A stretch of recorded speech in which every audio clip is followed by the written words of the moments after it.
우리 방송으로 영상으로 예배를 드리는 분들 또 함께 또 이 현장에서 드리는 우리 교육자들과 모두가 오늘 예배 가운데 또 임하시는 하나님의 놀라운 은혜와 또 말씀에 집중하기를 원하고요. 또 우리 이렇게 통제를 받지 않고 또 남을 의식하지 않을 때 예배를 집중하여 드릴 수도 있겠지만 또 이제 다른 사람의 눈을 의식하지 않음으로 말미암아 자유로운 마음으로 또 예배에 집중되지 않는 흐트러지는 마음을 가질 수 있습니다.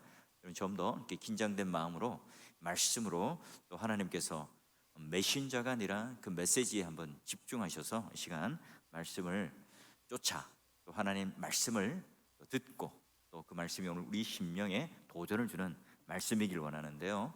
자, 여러분, 우리 초기 코로나19 사태가 이제 중국으로부터 시작되었잖아요. 한국에서 이제 확진자가 한두 명이 나왔을 때 이게 무슨 나와 관계가 있을려나 이런 이런 생각들을 했어요.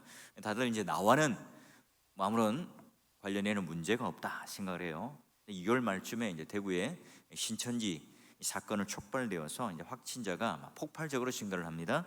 그때 상황이 달라졌죠. 이때 뭐 전국 아니요 전 세계에 있는 저희 지인들이 국제 전화도 오고 또 선교지에서도 전화가 왔었어요. 뭐 괜찮냐?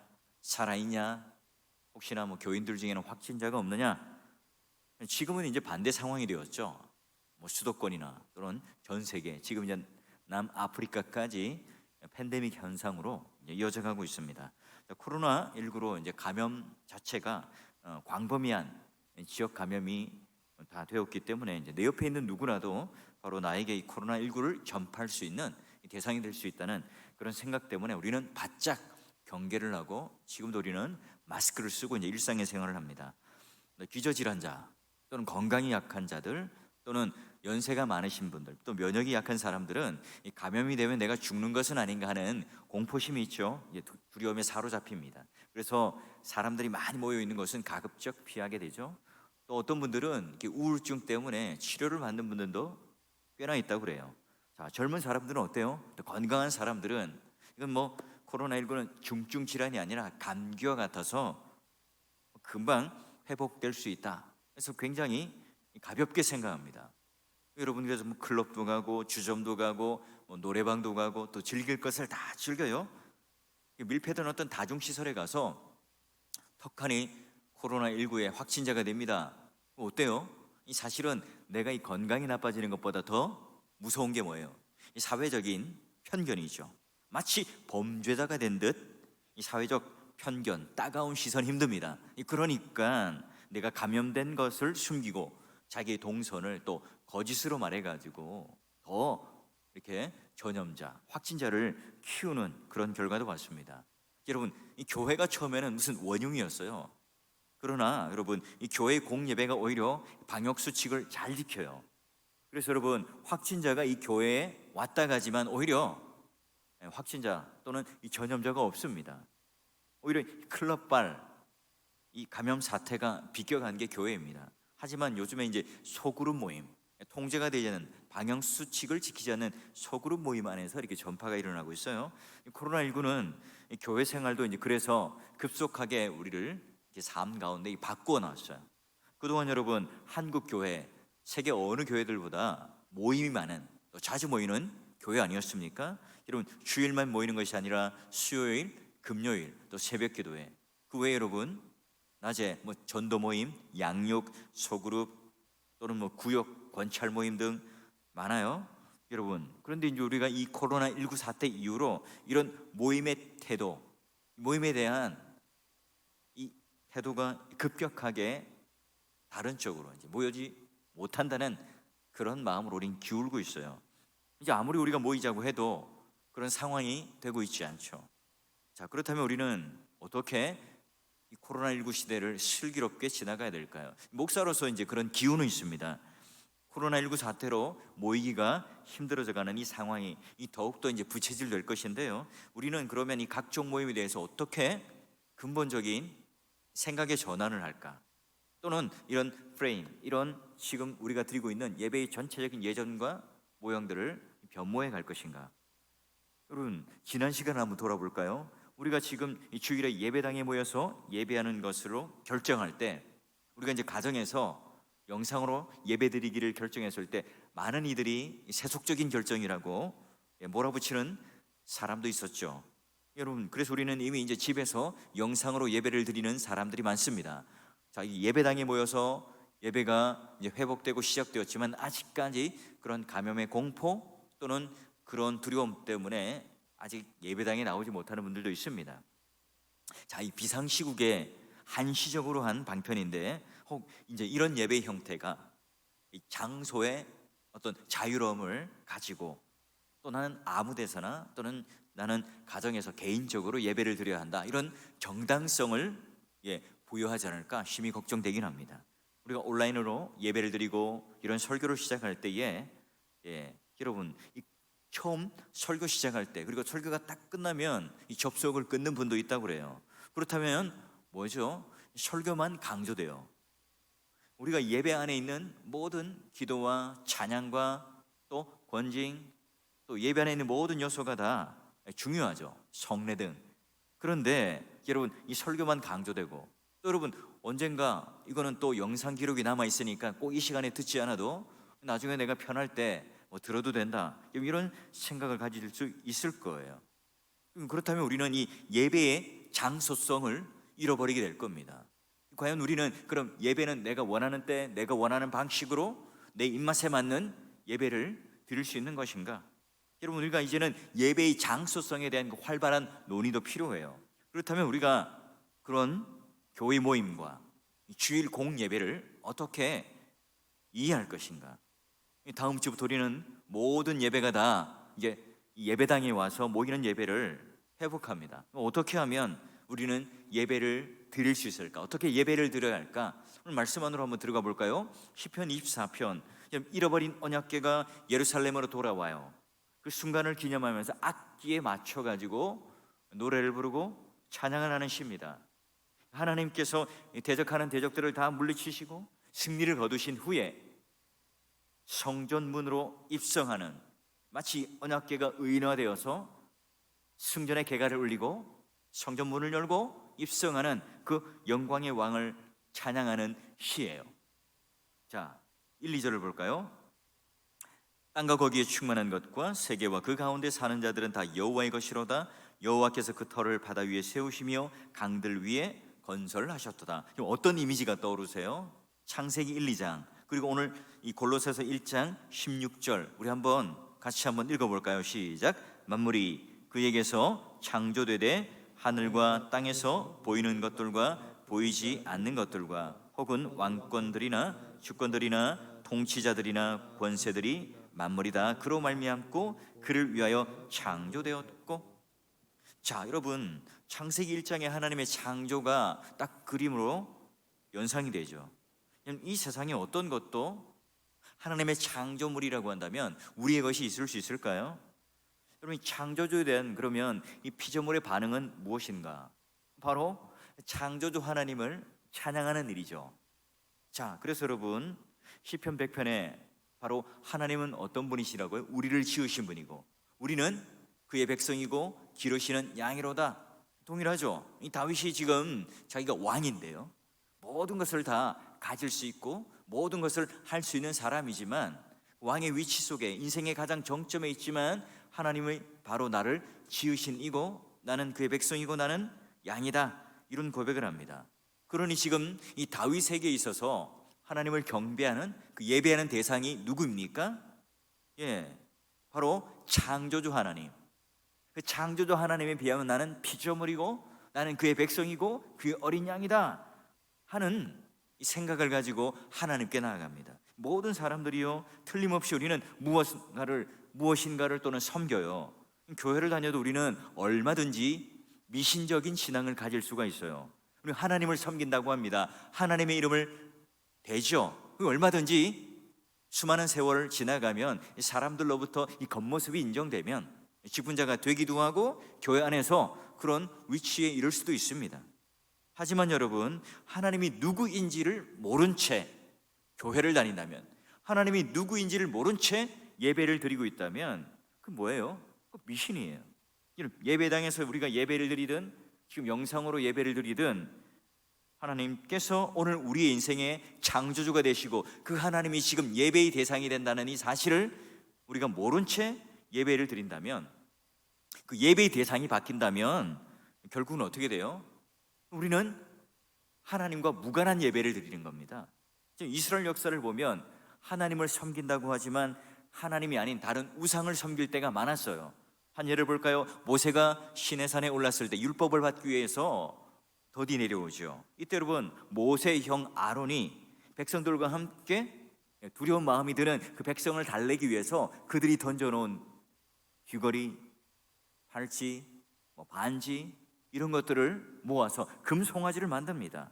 자, 이게 아피스 신, 하나님의 신이라고 섬기라고 그래요. 눈에 보이지 않는 하나님, 자, 눈에 보이는 하나님을 내가 만들었으니 이게 바로 우리를 인도하는 신이다. 얼마나 잘못된 신앙입니까? 모세가 내려와서 그들이 지금 간음하고 뛰어논다, 이런 식으로 표현을 해요. 특별히 오늘날 우상이 우거는 이 시대를 우리는 살고 있죠. 거짓 신들에게 절하라, 섬기라, 부추기는 그 시대 속에 우리는 그 문화 가운데 살아갑니다. 그렇다면 우리는 지금 과연 이 예배의 대상이 누구인지를 잘 살펴봐야 해요. 교회에 왔고요, 예배당 안에 있지만, 우리가 예배에 참여하고 있지만, 그러나 오늘 우리의 생각과 오늘 우리의 방향이, 우리의 시선이 바로 창조주 하나님이라는 그분을 예배의 대상으로 삼고 있지 않는다면 뭐예요? 미신이에요. 어떤 설교자의 가마력 있는 설교, 또는 교회 왔을 때 나에게 감동을 주는 어떤 찬양의 멜로디, 찬양의 가사, 여러분 이런 것들이 오늘 내 만족을 이루는, 그게 오늘 예배의 요소가 되고 예배의 대상이 된다면 우리는 잘못된 예배를 드리고 있어요. 우리가 예배를 드린다고 하지만 우리가 예배를 드렸다는 것으로 여기면 안 돼요. 하나님이 받으셔야만이 그 예배가 성립됩니다. 자, 우리가 예배를 드렸지만 하나님이 받지 않으신다면 아무 소용이 없어요. 중요한 것은 내가 예배를 드렸다가 아니라, 우리 그 자막 좀 내려주세요. 뒤에 할 겁니다. 하나님이 받으셨는가? 예요. 예배에서는요, 우리가 핵심이 아니에요. 내가 얼마나 은혜를 받고, 내가 얼마나 힐링을 받고, 내가 얼마나 감격을 받았는가, 내 만족과 내 치유와 내 자유, 여러분 이게 오늘 목표가 되는 게 바로 예배가 아니에요. 오늘 우리가 가장 중요한 게 뭐죠? 바로 오늘 하나님께서 누구이신가, 창조주 하나님이시라는 사실, 그분이 바로 오늘 예배의 주인공이고 예배의 대상이라는 사실입니다. 우리가 단지 설교를 듣기 위해서 이 자리에 있다면 설교가 뭐가 됩니까? 황금 송아지가 됩니다. 오늘 내가 바로 그런 예배를 드리는 하나님의 존재를 잊어버린 채 오늘 내가 무엇을 얻고 무엇을 쥐고 무엇을 내가 취득하고 나아가야 되는가? 여러분 그렇게 되면 뭐죠? 바로 그게 오늘 나에게 예배의 대상이 되는 거예요. 미신이 되는 겁니다. 여러분 항상 우리가 설교를 들을 때도 그 메신저가 중요한 게 아니라, 설교자가 중요한 게 아니라 그 입에서 나오는 메시지가 중요하죠. 그 메시지, 말씀이 중요한 거예요. 우리가 영상을 예배 드릴 때 옆에 누가 통제하는 사람이 없을 수도 있어요. 잠시 아무도 보는 사람이 없으니까 화장실도 갈 수 있고 물도 한 컵 마실 수 있고, 그죠? 또 카톡이 오면 잠시 볼 수도 있을 거예요. 또한 예배당에 와서 이 거리두기를 한 채 좀 떨어져 있는 그런 예배를 드릴 때 어때요? 옛날보다는 훨씬 집중력 있게 예배를 드릴 수 있지 않습니까? 근데 여러분 어떤 상황이든 간에 내가 예배를 드리는 그 예배의 대상이 창조주 하나님을 향하여 내가 집중하고 있는가? 여러분 이게 오늘 우리가 예배의 첫 관문이라는 거예요. 그리고 오늘 우리가 시편 24편을 보면서 바로 창조주 하나님을 향하여 선언하고 선포하고 그 예배의 첫걸음 가운데 들어가고 있어요. 자, 그런데 오늘 우리의 늘 이 예배의 첫 시선을 끄는 게 뭡니까? 찬양하는 어떤 찬양 인도자의 모습들, 또는 안내자와 함께 담소를 나누는 즐거운 마음들, 저기 나와 친한 오늘 집사님이 함께 웃어주는 그런 친절한 미소들, 그런 것도 얼마나 우리 중요하지만, 그러나 더 중요한 것은 지금 내가 예배당에 왜 와 있는가에, 지금 나는 지금 이 자리에 왜 앉아 있는가에, 내가 지금 이 자리에 나와서 누구를 향해서 예배를 드리기 위해서 와 있는가에, 담임 목사에게 출석 체크를 받기 위해서 와 있나요? 우리는 직분자고 직원이기 때문에 안 나오면 무슨 심할서를 쓰고 야단을 맞기 때문에 우리는 이 시간에 함께 앉아서 예배를 드리나요? 담임 목사가 설교를 하면 권위가 있기 때문에 이 설교에 좀 집중해서 듣고, 또 다른 우리 목사님들이 설교하면 좀 집중하여 듣지 않아도 괜찮나요? 그런 게 아니잖아요. 누군가 메신저가 중요한 것이 아니라 오늘 하나님께서 오늘 누구이신가를 알고 그 하나님을 우리는 만나고 그분을 경배하기 위해 지금 이 자리에 앉아있다는 사실을 잊어서는 안 됩니다. 그리고 우리 누구나 다 동일한, 지금은 앉아있는 한, 우리가 예배를 드리는 한, 그냥 우리가 다른 직무를 가지고 누군가는 말씀을 전하고 누군가는 앉아있고 찬양을 드리고 하는 각각의 봉사를 하지만 하나님 앞에 누구나 다 백성이고 그의 어린 양이라는 고백과 함께 우리는 앉아 있어요. 그러면 그런 예배자는 누구이어야 하는가? 3절과 4절을 보십시오. 여호와의 산에 오를 자가 누구며 그의 거룩한 곳에 설 자가 누구인가? 묻습니다. 곧 손이 깨끗하며 마음이 청결하며 뜻을 허탄한 데에 두지 아니하며 거짓 맹세하지 아니하는 자로다. 우리가 알고 있는 이 십계명보다 더 깊이 들어가죠. 그 내면 안으로, 우리 겉으로는 보이지 않는 우리의 마음 안으로 하나님께서는 마치 그 폐부를 열어서 우리의 가슴을 딱 갈라서 마치 엑스레이를 투사시켜서 우리 모든 마음 안에 있는 것을 다 들여다보듯이 얘기합니다. 우리 삶이 깨끗하고, 더 나아가 우리 마음이 청결하고 지금 내 생각과 뜻을 허탄한데 두지 아니하는 것. 그런 여러분, 예배의 자리는요 거룩한 곳이에요. 만약에 하나님께서 오늘 이 자리에 있다, 하나님께서 나의 예배를 받으시는 분이다, 그러면요 감히 우리는 아무나 설 수 없는 곳에 있는 거예요.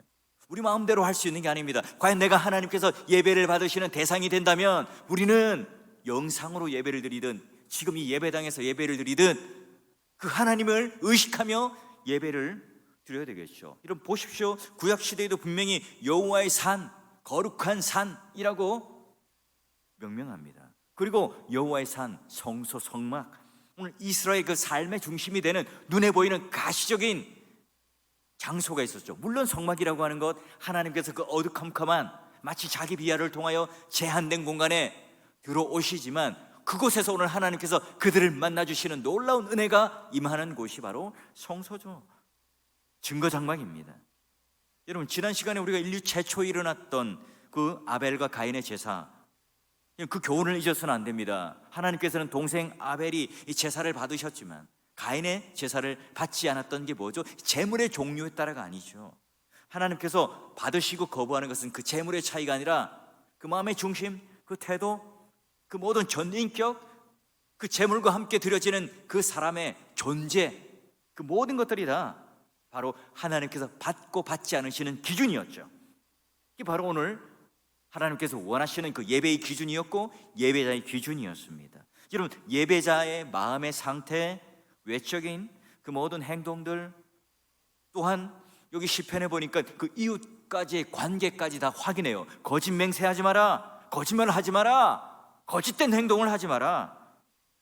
여러분 예배의 장애물 중요한 게 뭘까요? 이 마음속에 있는 걸림돌, 그 은밀한 죄죠. 하나님 앞에 우리는 숨길 것이 하나도 없어요. 우리 물론 사람을 속일 수 있습니다. 얼마든지 우리는 사람에게 위선을 떨고 아닌 것처럼 하고 예배의 자리에 나올 수 있어요. 문제가 있는 부분은 어때요? 남편이 뭐 집에 들어왔는데도 들어왔는지 나갔는지 잘 몰라요. 그러니까 남편이 얼마나 힘들고 어려운 하루를 보냈는지 이런 무심한 아내라면 잘 모르죠. 또 아내가 아파 쓰러져서 침대에 누워 있어도 뭐 아픈지 안 아픈지 잘 몰라요. 대화를 하지 않고 소통하지 않으면, 상대에 대해서 민감하지 않으면, 그 관계가 친밀하지 않으면 모릅니다. 그러나 여러분 건강한 부분은 달라요. 관계가 친밀한 부분은 다르죠. 아무리 작은 것이라도 서로에 대해서 민감해요. 알죠? 하나님과의 관계도 마찬가지입니다. 여러분 우리가 하나님과 친밀한 관계에 있으면 있을수록 그 사이에 여러분 우리는 그 민감함이 있을 수밖에 없습니다. 우리 영적인 거장들, 우리 믿음의 선배들은 다 그런 죄에 대한 민감함을 가지고 살아갔어요. 다윗도 여러분 하나님 앞에 자신을 돌아보고 자신의 삶을 돌아보는데 얼마나 민감했던지 수많은 시편들을 보면 자신의 죄를 토설해냅니다. 게다가 여러분, 내 마음에 합한 자라고 또 하나님께서는 그를 인정해주고 칭찬해줘요.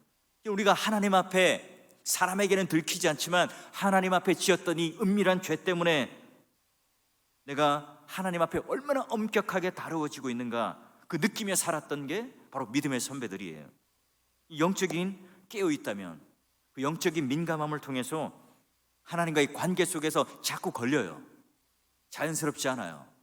민감한 것이 자꾸 무뎌져요.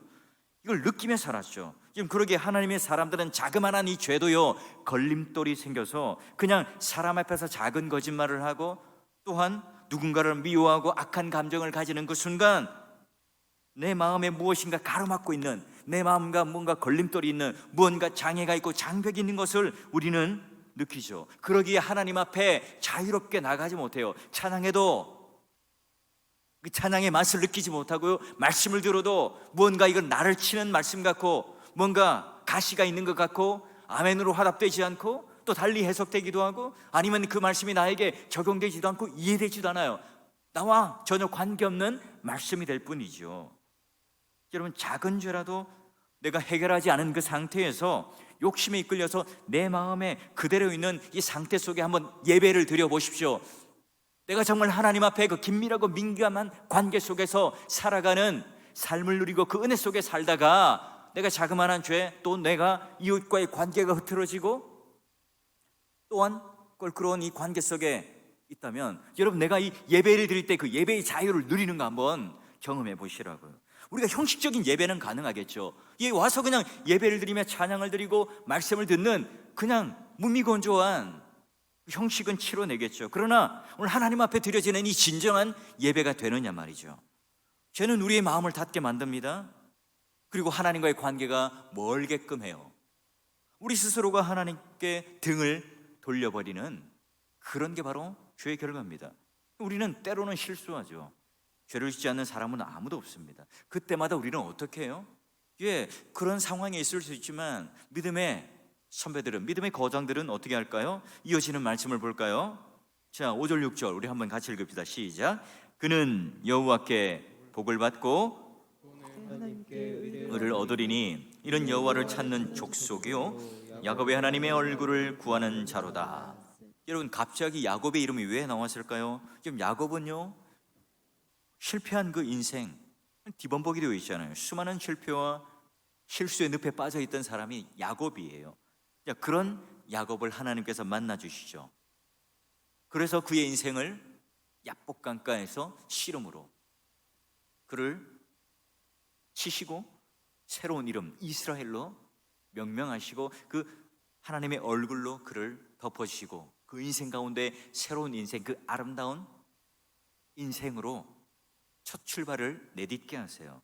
자, 여러분, 그런 것처럼 이 다윗도 지금 하나님 앞에 내가 얼굴을 구하고 야곱의 내가 인생을 살았지만 바로 하나님의 얼굴을 구하는 자로, 마치 그 브니엘에서 하나님과 만나며 그 아침을 맞이했던 야곱처럼 다시 이제 그는 다른 삶으로, 다른 인생으로 예배를 통하여 태어나요. 그래서 여러분, 어떻게 하죠? 마치 이제 법궤가 들어가면서 그 제사장이 이런 소리를 외칩니다. 문들아, 너희 머리를 들지어다. 영원한 문들아, 들릴지어다. 영광의 왕이 들어가시도다. 영광의 왕이 누구시냐? 강하고 능한 여호와시요 전쟁에 능한 여호와시리. 문들아, 너희 머리를 들지어다. 영원한 문들아, 들릴지어다. 영광의 왕이 들어가시리로다. 성전에 큰 문이 닫혀져 있는데 왕이 들어가려면 그 문이 활짝 열려야 되겠죠. 왕이 무슨 이렇게 머리를 숙이고 들어갈 수는 없잖아요. 본문에 보니까 문도 하나가 아닙니다. 여러 개, 모든 문들이 다 활짝 열립니다. 이때 제사장이 외치죠. 자, 영광의 왕이 누구시냐? 7절과 8절과 9절 보니까 영광의 왕이시고 강하고 능한 왕이시고 전쟁에 능한 여호와시로다. 이걸 계속해서 지금 반복합니다. 소개하죠. 입으로만 고백하는 게 아니에요. 실제로 지금 그 기쁨으로 그분을 영접하는, 예배하는, 이 바로 그 예배자가 할 일이죠. 마치 여러분 다윗이 법궤가 들어올 때 춤을 추며 뛰었던 것처럼 지금 그 하나님께서 오늘 마치 이 성전의 문을 열고 들어오시는 그 영광의 하나님을 맞이하며 그 예배의 절정 가운데 그는 들어가고 있어요. 우리가 이 땅에 살아가면서 예배를 드리지만 마지못해서 찬양을 드리는 성도들이 얼마나 많습니까? 우리가 자원하는 마음으로 하나님을 감격하는 이 마음속에 경배를 하고, 내가 단지 노래를 부르는 한 사람의 교인이 아니라 영혼의 고백으로 하나님의 그 위대하심, 승리하심, 영광의 하나님, 전능하신 하나님, 전쟁에 능하신 그 하나님이라고 하는 그 영광스러운 그 예배 현장을 그리워하면서 늘 나아가는 그런 우리는 예배자가 과연 되고 있나요? 한국교회가, 조국교회가 바로 이런 그냥 설교자 하나만 핏대를 올리는, 또는 소수의 헌신자가 예배 가운데 나아가서 그 영광과 기쁨을 누리는 것이 아니라 모든 사람들이 바로 오늘 이 예배 속에 던졌던 이 제사장의 한마디처럼 문들아 너희 문을 들지어다. 영광의 왕이 누구시냐 물을 때 모두가 다 화답을 하며 전쟁에 능하신 왕입니다, 강하고 능하신 왕입니다, 여호와입니다. 그냥 우리가 부르는 노래가 아니라 내 삶 속에서 터쳐나오는, 내 삶 속에서 경험되어져 나오는 그 하나님을 만난 그 하나님으로 찬양하며 경배하는 것으로 예배의 절정 가운데 나아가는 그 부흥. 우린 너무나 쉽게 하나님을 안다고 말합니다. 우리가 정말로 하나님을 아는지 우리는 예배로 드러나요. 내가 얼마나 하나님께 열정적으로, 얼마나 내가 하나님께 감격함으로, 내가 얼마나 하나님께 집중하는 마음으로 나아가는가. 그 예배에서 여러분 하나님을 정말 아는가 결정나요.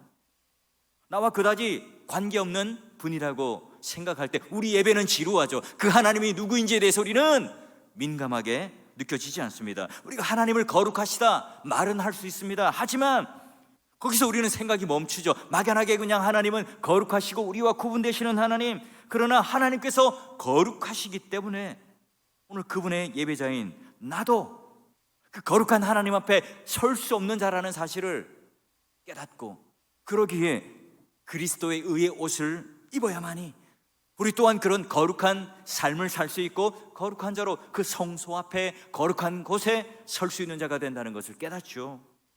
여러분, 성도는, 신자는 예배 속에서 바로 그 하나님을 대면합니다. 하나님이 받으시는 예배를 드려야 되겠죠. 예배의 대상이 누구인지, 그리고 내가 바른 예배자가 되어서 하나님이 받으시는 예배를 드려야 합니다. 우리는 예배를 드리기 위해서 한 주를 살아가요. 또한 우리가 일주일을 살기 위해서 하루를 온전히 하나님 품에 안겨 예배를 드리게 되죠. 여러분, 예배의 모든 것을 다시 한번 생명처럼 붙들고 예배를 예배답게 드리는, 예배의 대상이 누구인지를 알고 예배자가 누구인지를 알아 오늘 내가 하나님 앞에 바른 예배로, 이 격정적인 예배로 나아갈 수 있는 회복된 그 인생으로, 그 예배의 삶으로 나아가기를 주의 이름으로 축원합니다. 자, 우리는 흔히들 그러면 예배는 하나님께 올려드리는 그 무엇이라고만 생각해요. 근데 여러분, 오늘 예배는 하나님께서 우리에게 먼저 와서 베푸셔야 합니다. 교회 예배는요, 드리는 것이 먼저가 아니라 항상 하나님께서 우리에게 구원을 베푸시고 우리를 초청하셔야만 합니다. 그래서 우리는 제일 먼저 중요한 게 바로 예배애로의 초청에, 우리는 성령 하나님께서 우리 감동을 주셔서 이끌려서 우리는 그 초청에 응하여 예배의 자리에 나와요. 그리고 우리를 예배자로 불러주시고 자격을 주시고 또한 우리를 초청하는 그 예배의 부름이 없다면 우리는 예배로 나올 수 없죠. 그래서 우리는 이 예배를 귀하게 여기는 이유가 바로 예배 아니고서는 하나님을 만날 수가 없기 때문에 그래요. 하나님께 드리는 찬양, 헌금, 헌신, 이 모든 것들은요 그 다음이에요. 우리가 구원받지 않은 사람이라면, 하나님께서 우리를 불러주시지 않는다면 그 모든 것들은요 그냥 종교적인 행위일 뿐이라는 겁니다. 내가 받은 게 있어야 드리죠. 예배라고 하는 것은 바로 하나님과 그 백성 간의 이 교제, 바로 수많은 무리들 속에서 우리는 어떻게 예배를 드렸는가. 그냥 내 감정적인 고향 또는 내 감정적인 어떤 감동, 정서적인 설득, 여러분 이것이 오늘 우리가 예배를 드리고 예배에게 은혜를 받았다, 또는 오늘 예배 가운데 몇 명이나 예배를 드렸을까, 이게 오늘 우리에게 중요한 관심사가 아니었습니까? 주일에 예배 딱 한 번 드리는 것을 통해서 예배에 대해서 우리는 다시 한번 이 코로나19 사태를 위하여 새롭게 생각하는 계기를 가져야 합니다. 목사로서 조바심이 있을 수 있죠. 예배 모든 것을 다 담아야 하는, 주일날 오전에 이제 공예배 그 한 번 정도만 드릴 수 있다는 그 한계 때문에 여러분 그런 어떤 마음의 부담과 조바심이 있을 수도 있어요. 우리는 그동안 이런 농담을 주고받았죠. 주일은 죽일 날이다. 목사들과 헌신자들만, 이 교인들이 이제 실감할 정도로 하루 왼종일 힘들게 하루를 노역처럼 살아요. 일반 무슨 우리 성도들도 뭐 찬양대라든지 교사라든지 많은 또 전도회라든지 하면서 여러 가지 일로 주일날 기진맥진하죠. 정작 여러분, 그것이 오늘 주일날 꼭 해야 하는 일인지 아닌지를 따지지 않고 모든 것들도 주중에 하기 힘드니까 주일날 모든 걸 다 또 몰아서 다 해요. 새벽부터 저녁까지 쉴 틈 없이 우리는 바빠요. 주일날 많은 것을 했기 때문에, 주일날 교회에서 많은 시간을 보냈기 때문에, 주일날 우리가 진이 빠지도록 열심히 일을 했기 때문에 우리는 주일을 잘 보낸 것이라고 생각을 하진 않았나요? 코로나19는요 이런 주일의 모습을 완전히 바꿔 놓았죠. 우리 교회도 이제 주일 오전만 공예배를 드리고 점심 식사를 하지 않죠. 예배 때도 우리는 마스크를 쓰고 예배를 하기 때문에 또 답답하기도 하겠지만 모든 문을 개방하고 손이 가급적 접촉하지 않도록 또 찬양도 간소하게 예배를 드려요.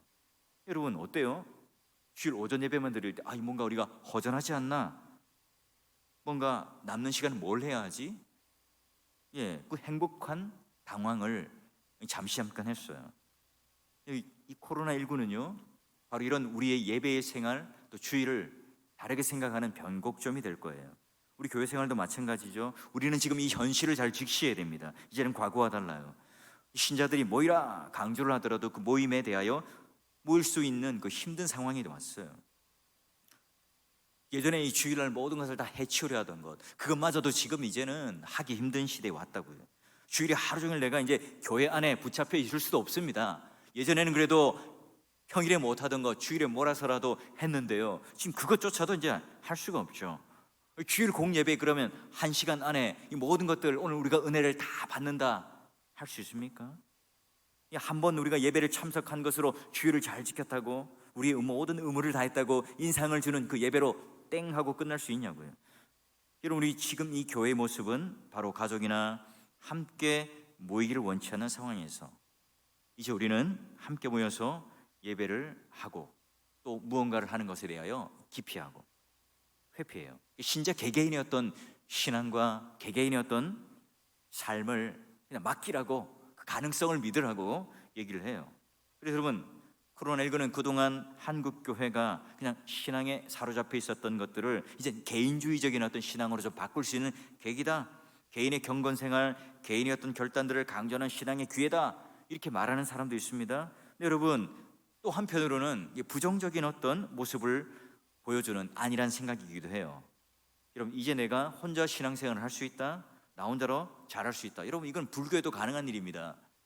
신도 개개인이 혼자 수도하면서 자신의 욕망을 끊어버리는 애쓰는 것. 그러나 기독교는 다르죠. 기독교는 이런 개인주의적인 신앙생활을 할 수 있는 게 아닙니다. 하나님과의 관계가 달려있고 이웃과의 관계가 달려있죠. 하나님 아버지께서 그 아드님 예수를 통하여 우리가 알고 있듯이 자기의 백성을 모든 그들의 죄 가운데 구원하러 오신 분이에요. 구원을 왜 해주셨죠?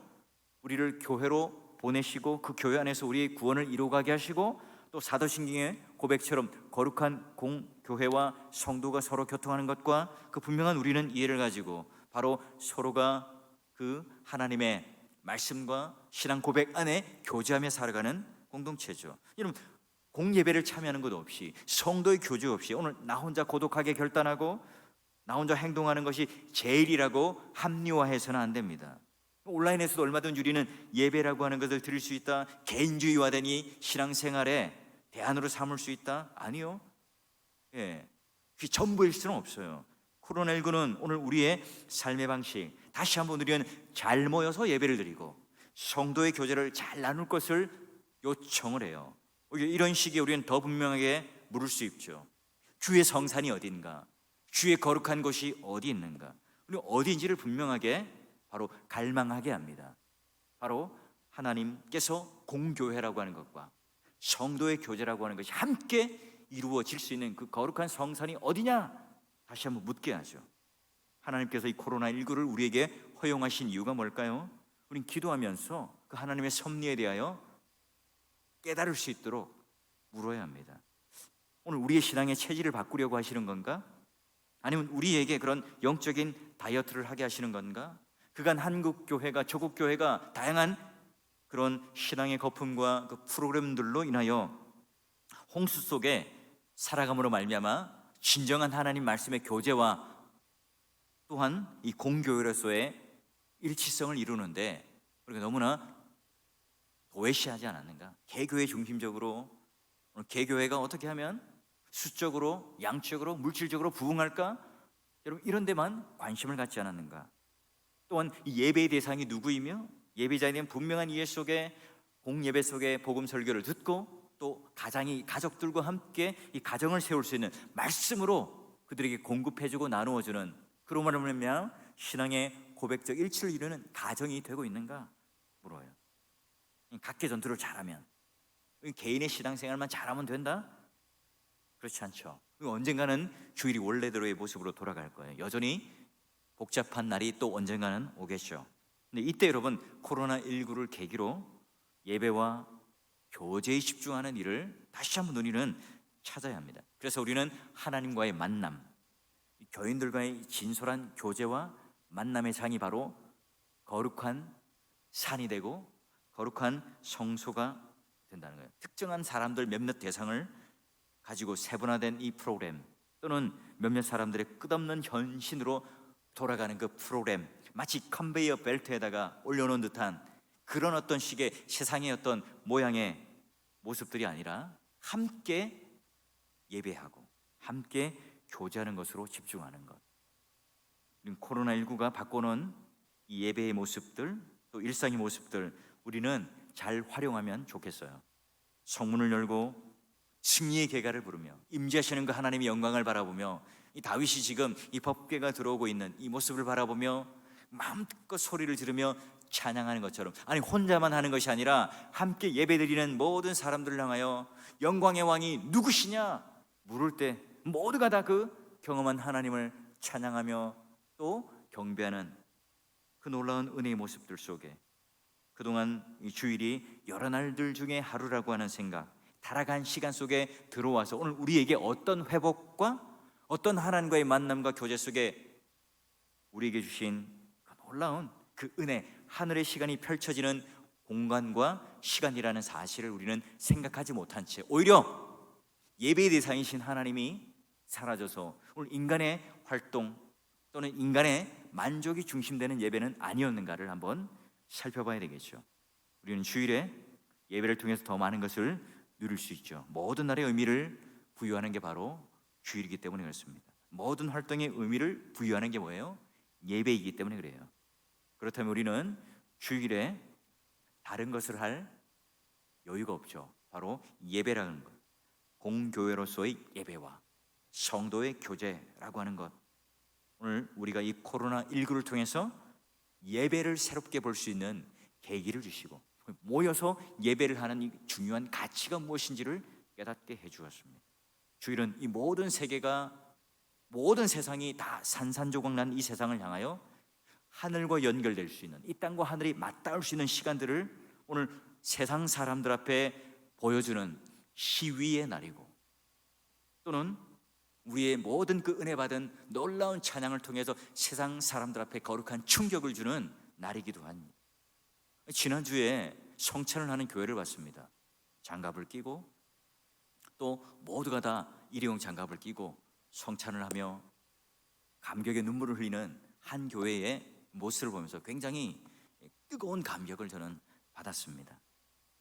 오늘 하나님께서 우리에게 주신 축복 중에 하나는 바로 예배죠. 보물 중에 보물이고 신비 중에 신비입니다. 오늘 하나님 앞에 다시 한번 내 죄를, 내 문제를, 내 은밀한 이 마음들을 다 청산하고 거룩함으로 주님 앞에 하나님과 친밀한 관계 속에서 그 임재 앞에 우리가 압도당한다면 우리는 이 세상을 능히 이기고도 남을 바로 이 예배를 통하여 누리는 하나님의 은혜를 가지고 살아가는 능력 있는 성도로서의 모습으로 서 있을 수 있겠죠. 여러분, 우리 주일 공예배 때 여러분 얼굴 뵙기를 원하고요. 오늘 예배는 나타나는 그 영광을 본 자들이 결국은 이 세상을 이기게 되어 있습니다. 엄중한 이때에 예배에 성공하는 여러분이 되시고, 또한 우리 앉아있는 우리 교육자들도 그런 예배에 대한 하나님께서 우리에게 허락하여 주신 그 놀라운 그 은혜와 복과 또 담겨있는 예배로 인하여 하나님께 우리와 만나주시는 그 놀라운 이 예배의 중요성과 또한 하나님의 가치를 아는, 그로 인하여 예배에 성공하는 여러분이 되실 수 있기를 주의 이름으로 축원합니다.